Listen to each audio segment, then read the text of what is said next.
This video is designed to show you how to clean up your data in QuestionPro before you download it into Excel to facilitate our data analysis. This is my QuestionPro homepage showing all the surveys that I'm working on, and you'll notice there's one down here, survey number 11 is the Marketing 380 Student Profile Survey.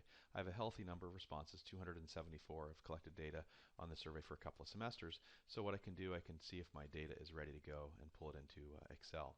The first thing I want to do is make sure that all my survey responses are correct and effective and complete survey responses.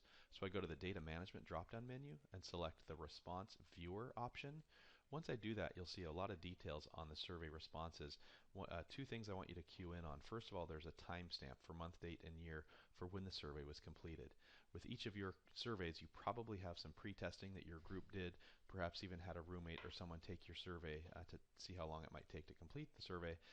All those that were done before your data collection officially started should be deleted, and so there's a real easy way to delete these surveys. The way you do it is you simply select all of the surveys that were done well before you were ready to go with your data analysis, and so you'll see the date stamp before when your survey was approved. Click those and then scroll down to the bottom of the page, and there's a blue button for delete selected responses. Please only delete the selected responses that you're trying to get rid of. Note, once they're deleted, they cannot be recovered. When you highlight to delete the response, it'll ask you if you're sure, so please do this very, very carefully. But you want to get rid of those survey responses that were you and your group doing pre-testing. In addition, there's a column of time taken to complete the survey. Now you'll notice a few of these have a 0 or a very unreasonably short period of time.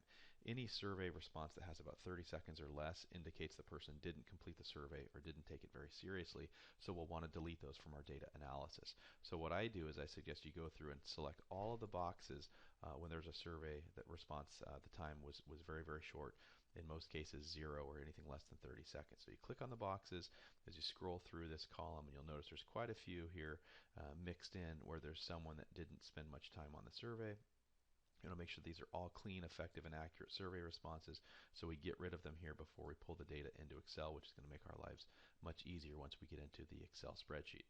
Once I highlight those, I select delete the selected responses. It's going to ask me if I'm sure about that, because once I delete them, they're gone forever, and just say OK.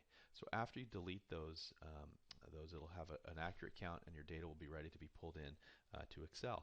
The next video, I will show you exactly how we do that.